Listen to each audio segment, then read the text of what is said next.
The year was around 2006, and I was just 20 years old.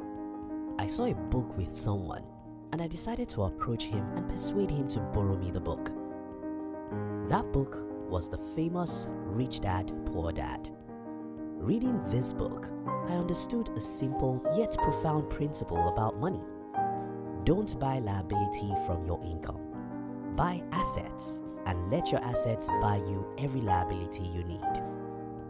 That was 13 years ago, and today, when I look back at my life, I bless that day I came across that wonderful book. But whenever I look around me, I see that most people are not getting this simple financial principle. And that's why in today's video, I'll be sharing with you the 5 silly things you should stop doing with your money. If you're new here, consider subscribing so you won't miss other interesting videos like this. 1. Stop being a victim of social proof. In the culture where I grew up, people in a club or group usually buy uniform clothes to celebrate whatever they wish to celebrate. So it happened that when I was around 18, every youth in my church buy a particular cloth to celebrate something I cannot remember now. When they told me the amount we were to contribute for those clothes, the first thing that came to my mind was the number of books such money can buy. So I did not buy the clothes.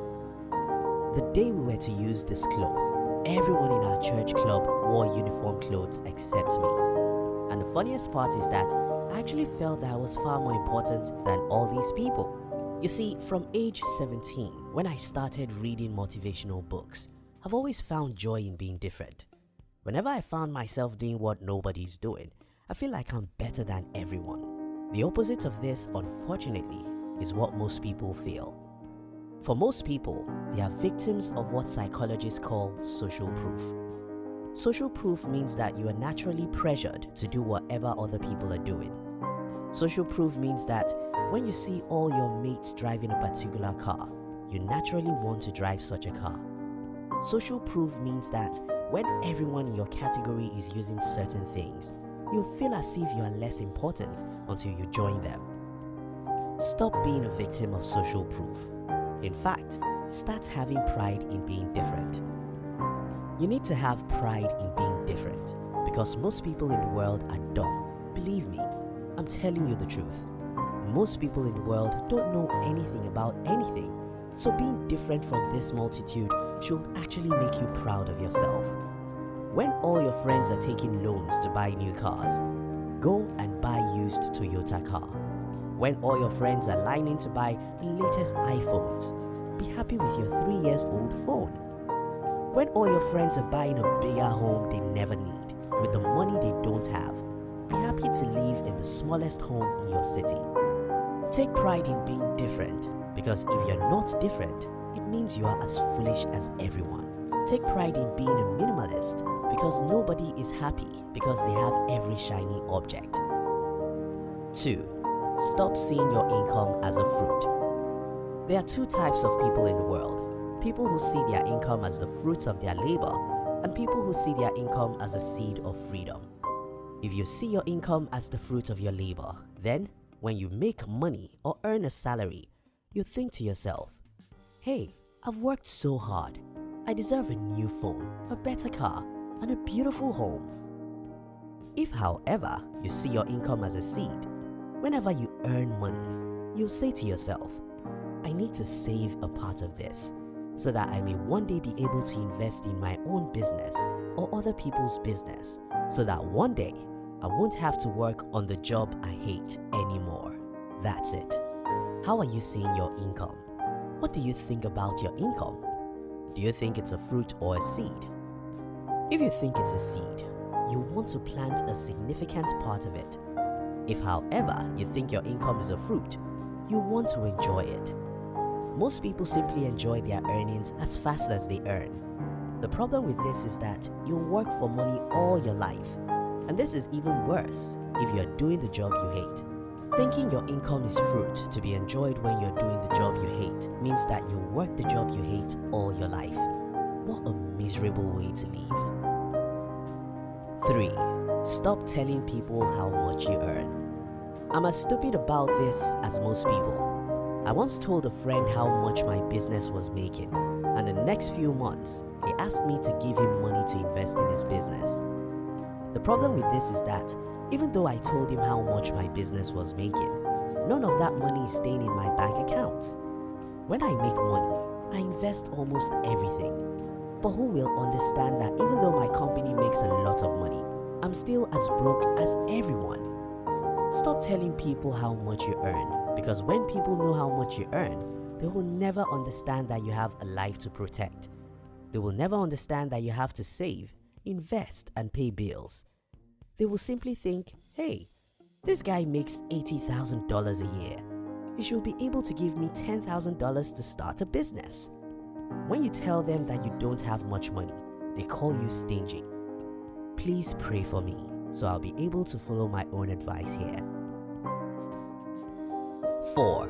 Stop buying things because of social media. We're living in an age where most people's identity has been closely attached to their social media profile. Because of this, it's easier to do things simply to look good online. You might be in a boutique wanting to buy a few clothes, but when you remember that you have to take some photos of those clothes when you eventually wear them, then you know that you have to buy really expensive clothes because everyone in the world will see your photos. This way of thinking can influence your buying decisions on almost everything: the phone you use, the car you drive, even the home you live. Buying things to impress people on social media is stupid. This is stupid because your friends on social media are not your friends. In fact, most people whom you think are your friends simply don't care about who you are. The best you can get from them is their envy. Why would you sacrifice your future simply because you want some people to have a good opinion of you? 5. Stop expecting a raise before you save. So many people think, I'll start saving when my income increases. The problem with this way of thinking is that savings and investment is not a product of how much you earn. They are products of your habit. You see, according to the Parkinson law, expenses grow to meet income. Believe me, so many people make $100,000 per year and they don't invest a dollar. If you don't save 1 out of $10, you won't save 100 out of $1,000. If you can't save 100 out of $1,000, you can't save 1,000 when you earn $10,000. Savings is a habit. Investing is a habit. Though I'm not a good saver, I'm a crazy investor. I don't like to save money, but I invest almost everything I earn naturally. When I make money, my default brain setting is to invest it. It's after I've invested my earnings, I think about what to spend. Now, this is the summary of everything I've shared with you. 1. Stop seeing your income as a fruit. Don't eat it. Plant it as a seed. 2. Stop trying to catch up with everyone.